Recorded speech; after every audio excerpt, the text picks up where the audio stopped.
ஏசப்பாவின் நாமத்தினாலே நான் உங்களை ஆசீர்வதிக்கிறேன். பிரியமானவர்களே, இது ஒரு முக்கியமான பதிவு, நன்றாக கவனியுங்கள். இன்றைக்கு ஆன்லைனில் அந்நிய பாஷைகளை பற்றி நிறையா பேசிக்கொண்டிருக்கிறாங்க. 1974 நான் அபிஷேகம் பெற்று அப்பிருந்து ஆவியானவரால் கடவுளுடைய கிருபையினால் நடத்தப்பட்டு வரேன். அந்த அந்நிய பாஷையில் கவனமாக கேளுங்க.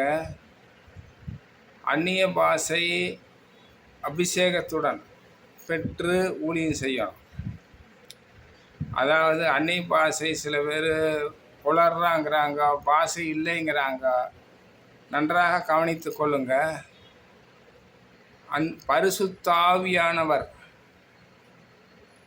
ஆதியிலே பெற்ற பரிசுத்த ஆவியானவர் விலகினால் ஒளியின் தூதன் ஆவி வந்து போதும். பிரியமானவர்களே, நன்றாக கவனித்து கொள்ளுங்கள்.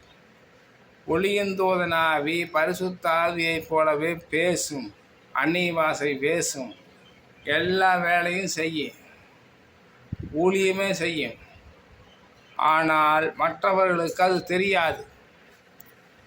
அதனால் பிரியமானவர்களே, இது எந்த ஆவி என்று நாம் கண்டறிய வேண்டும். ஆர்சி, ரோமன் கத்தோலிக், சிஎஸ்ஐ இதிலெல்லாம் அது அந்த ஆவிகளே பெறது கிடையாது. அதனால் அவங்கள பற்றி தெரியாது, அவங்களுக்கு தெரியாது. இது ஒளியின் தூதன் ஆவி வந்து நல்ல ஆவி.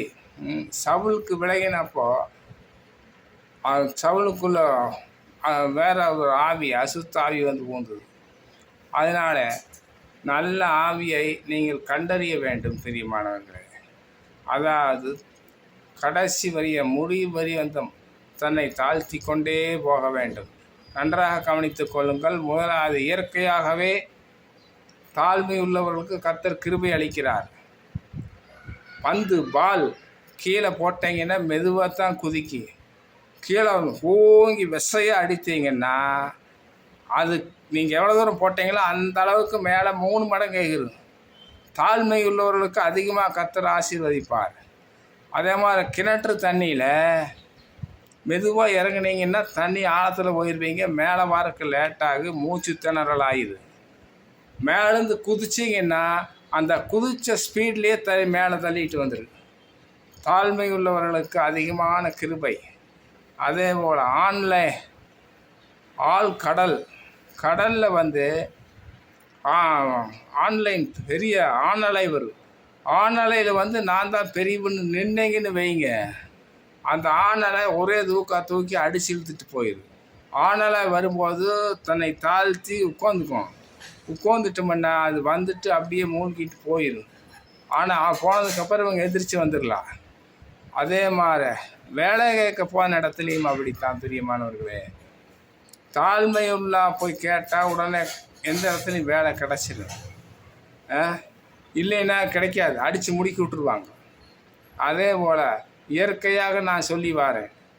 பூனை வந்து எலியை பிடிக்குதுன்னா நேராக வந்துச்சுன்னு வைங்க, எலி ஓடி போயிடும், பிடிக்க முடியாது.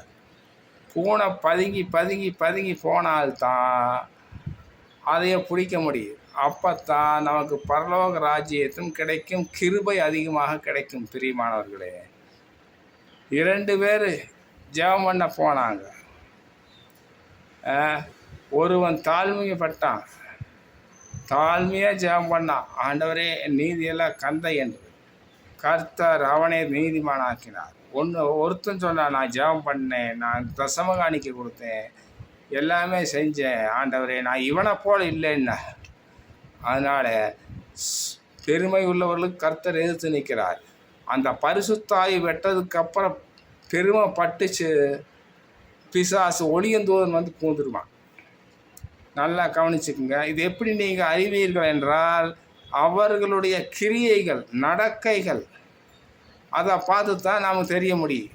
அந்நிய பாஷை பேசுவாங்க, வார்த்தையும் பேசுவாங்க, எல்லா வேலையும் பண்ணுவாங்க.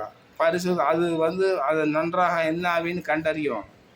இதனால் ஆன்லைனில் அந்நிய பாஷையை குறித்து நிறையா வந்திருக்கு. அதனால தான் இதை நான் பதிவு பண்ணுறேன். பிரியமானவர்களே, இதை லைக் பண்ணுங்கள். கர்த்தர் உங்களை ஆசீர்வதிப்பார். God bless you. ஆமென்.